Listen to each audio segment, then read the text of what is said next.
Boom, what up YouTube? It's BigGameCham, you know the name, the most authentic in the game. Yes, sir. We're back again with another video. I got two special guests. Hi everybody, my name is Harper. I am a senior public health major at the Xavier University of Louisiana.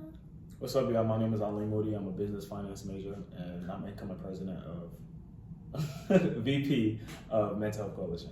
Yes, sir. So today we'll be talking about how to overcome bad habits. You know what I mean? And so the first thing is you have to have a goal. You have to have a vision. You know what I'm saying? Wise man once said, you know, the blind can't lead the blind. Somebody got to have a vision.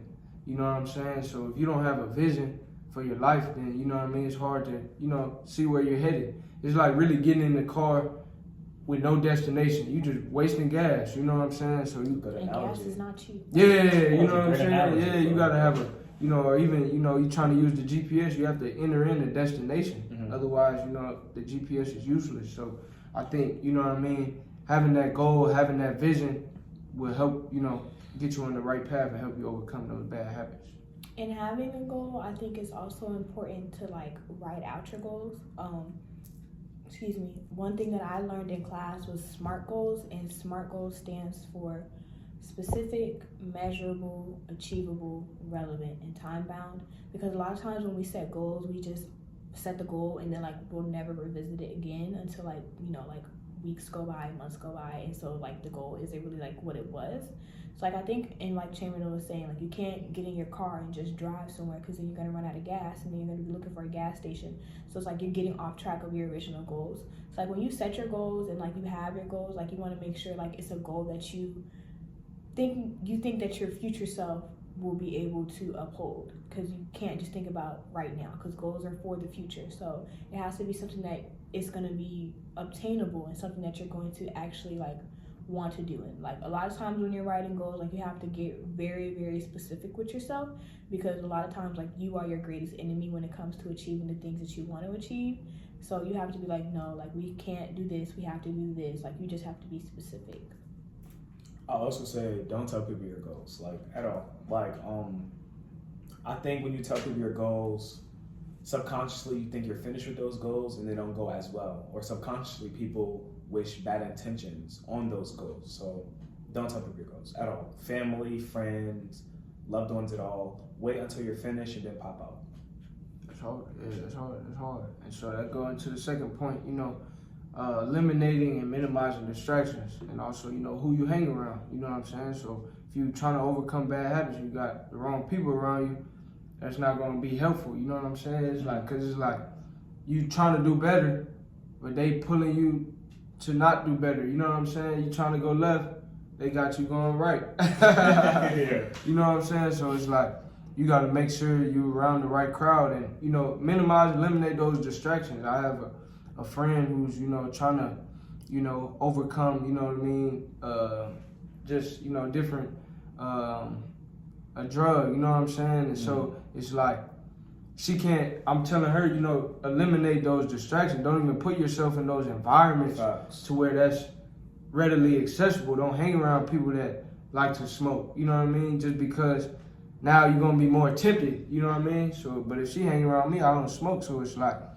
there's no weed around, so now it's easier for her to stick to her goal and overcome her habit. But if she's trying to overcome the habit, but still hanging around people who are promoting that habit, then it's making it that much more difficult.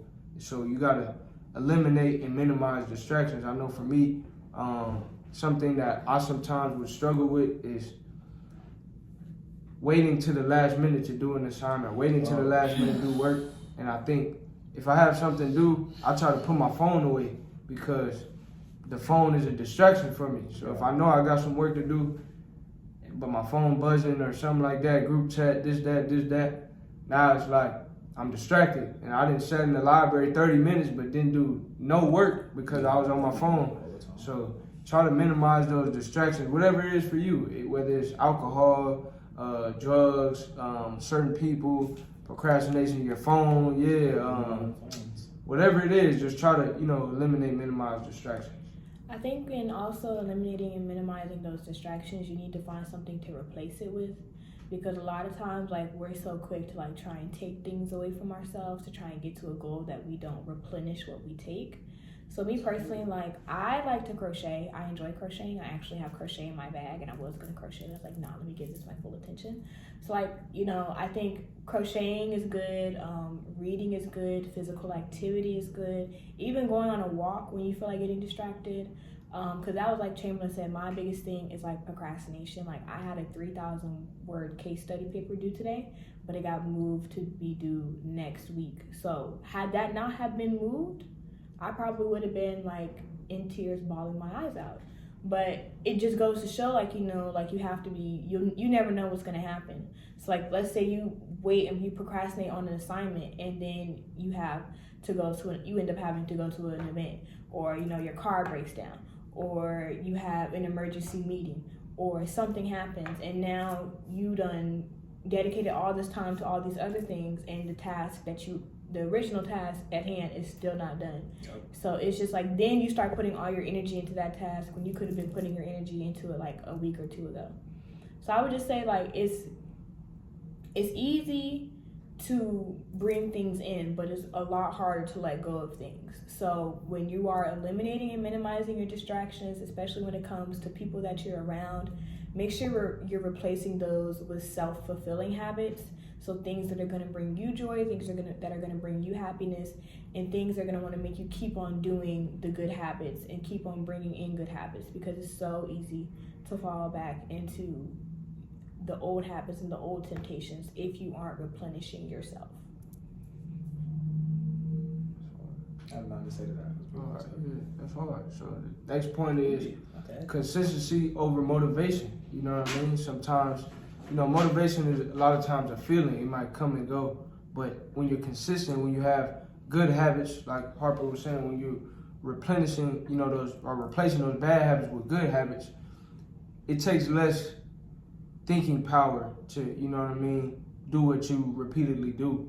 So if I'm somebody who works out every day, my motivation to work out may be low, but since I'm in the habit of always working out, it take less thinking power, because it's a routine. When I wake up in the morning, I brush my teeth, I don't even think about it, because it's a habit. So it's like, if you start establishing those good habits, whether it's reading every day, working out, going for a walk, exercise, whatever it is, that'll become a habit. So even when your motivation is low, you're gonna do what you're used to. Like they say, we're I don't like the word creatures, but you know what I'm saying? We're creatures of habit. You know what I'm saying? Yeah. So it's like, whatever beings of habit, you know what I'm saying? So whatever we do habitually, like whatever we do consistently, it'll take us less motivation to continue to do it, because it's like, it's just normal. It's your habit. So consistency over motivation is definitely important. I can relate to that, but I feel like I haven't been as consistent. I feel like I would be lying to y'all if I would say I was as consistent as I'm supposed to be. I have something I was supposed to start a long time ago that I've never started. I remember I used to exercise every day. I was going to run every day. Then I started becoming lazy. I stopped, and I'm not even a lazy person. I actually don't even go to sleep. Like I'm very like, when I don't go to sleep, I read, I go work out. Like I do stuff that are productive, but I haven't had the motivation to do any of these things. And since I lost consistency, like I feel like I was agreeing with what you were saying, but since I lost consistency and motivation, my question to both of y'all is like, how do you get that back? I think it kind of touches into the last point we have, where I said like the power of prayer. Sometimes you really just have to pray about it, because like it's not even you, it's like a negative spirit or demon attached to you that's trying to keep you down and thinking that you can't do it. Because a lot of times you just have to look and see like what you have done before. Like that's, I feel like, a good reason on why you should reflect on the past and like seeing the things that you have done. Because me personally, like I can attest that like this morning, like I said, I did not do my Bible study this morning. Like I was like, oh no, I'm not gonna do it. I'll do it when I come back home. But then like I ended up rushing to get on campus, and I didn't even make the shuttle. So I could have very well did my Bible study and just came on campus at a different time. And so like when you haven't been consistent or you haven't been motivated, you really just have to think about like what has been keeping you from doing those things that you normally do. What about you in that very moment feels different? And is it something that you can fix in that moment? Is it something that you need to pray about? Is it like something that's been affecting you? Because a lot of time it's like a pebble in your shoe. You know, like, it's so small, you think you shouldn't, you know, look into it or, like, you know, see what it's about. But then when you take the pebble out your shoe, you're like, oh, I feel a lot better. I can do this, I can do that. So it's just like, I say, like, it's very important to, like, pray. Prayer is very important. I don't know if you're a religious person, then do what feels best for you. It doesn't even have to be prayer. It can be journaling. It can be writing. It can be just speaking it out loud. Because a lot of times it's something negative attached to you that you don't even know is attached to you. So you just have to, like, really work through it. And a lot of times, sometimes you just have to do it. A lot of times it's not even about consistency or motivation. It's just about, I don't like how I'm feeling right now. I want to get back to how I was feeling. Let me put in the work so I can get back to that place and do better. So my answer to that question would be, you know, like Harper said, you know, prayer I think is very important. I'm not the most religious, but I am spiritual. So I do believe in God. And, you know, I wouldn't be where I am without God. So I definitely believe in prayer. And I also think sometimes you think about your loved ones, you know what I'm saying? So you want to be able to show up for them, you know, at your optimal ability, you know what I mean? So sometimes, you know, I may not feel like doing, I may not, but the people around me may need me to be at 100% because they may be relying on you know what I'm saying? Or they may be counting on you. You might have a sibling that may, you know what I mean, look to you for as motivation. You might have a family, parent, loved one, friends that look towards you as, you know, being the light. You know what I mean? A lot of times it's a evil world, so you're the positive source. You know what I'm saying? And so embracing that. So sometimes that helps me. You know what I mean? I may be tired, may be down. You know what I mean? I may not want to speak, but somebody may need to hear my message. So, you know what I mean? You may not be wanting to work out, you may not, but that's affecting you, and that's hindering you from being your optimal 100% best self.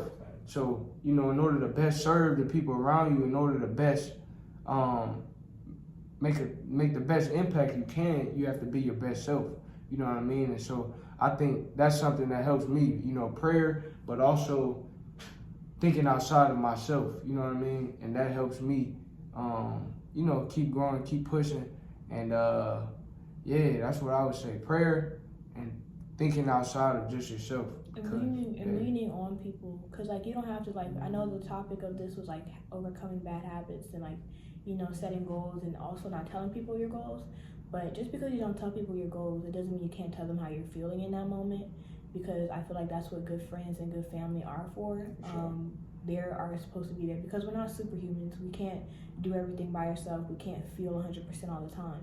So, like, sometimes you need that reassurance from your family because a lot of times you're somebody's role model. Like, somebody is looking up to you, whether you believe it or not, whether you think about it or not. There is somebody out there that's looking up to you that thinks that you're, like, this great person and they want to see you succeed. So don't be afraid to lean on those who are there and actually present and want to be there and want to see you grow.